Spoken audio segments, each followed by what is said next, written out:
السلام عليكم أصحابتي دكتور دواد الشانل كي ومشكورة maanta waxaan usoo sameeyay muuqaal shopping isku jiro vlog insha Allah waxaan usoo sameeyay horta quraac yar oo healthy aad iyo aad u caafimaad badan oo fudud una macaan insha Allah aad u macaan tahay runtii quraacdaas ayaan sameynayaa waxaan u baahanahay 6 midho ukun fridge ayaan ka soo saaranayaa ukunta wax yar oo filfil ah ayaa u baahan tahay iyo cusbo sidoo kale waxa u baahan tahay saladka nooc aragtid oo ka dhigan kartaa insha Allah saladku noocay badan yahay sidoo kale waxa u baahan tahay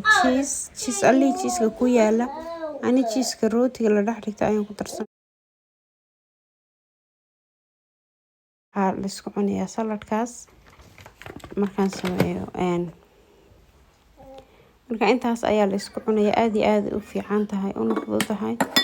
insha Allah daawasho wanaagsan sidoo kale suuqan tagnaa oo soo adeegnaa maxaan ku raahday markaan soo adeegno dana guri hagaajis wax yar guri hagaajis ku jiro muuqaal ah marka waxaan rajaynayaa in dhiirigelin idin noqoto haduu video soo gaadho subscribe saar aad mahadsan like na saar inta waa free aad iyo aad mahadsan tahay hadda waxaan sameyn rabaa ukuntii number yaro gaaban in ka gubto uma baahnid haduu dabku ku yara badan yahay ukunta way soo kacdaa oo wixii sida sabaayada kale ku soo dhaxdaa ma fiicno dhandanka ka taga marka waxa fiican dab yaro gaaban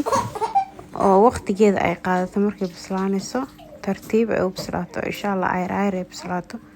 markaas aad ugu macaan tahay marka dabka ku dalacdid wayna ka gubani dhandanka uga tagay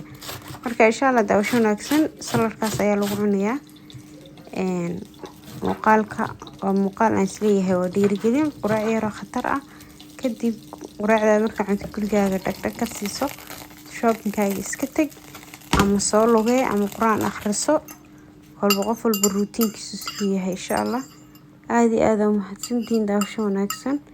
video wuxuu noqonayaa cod iyo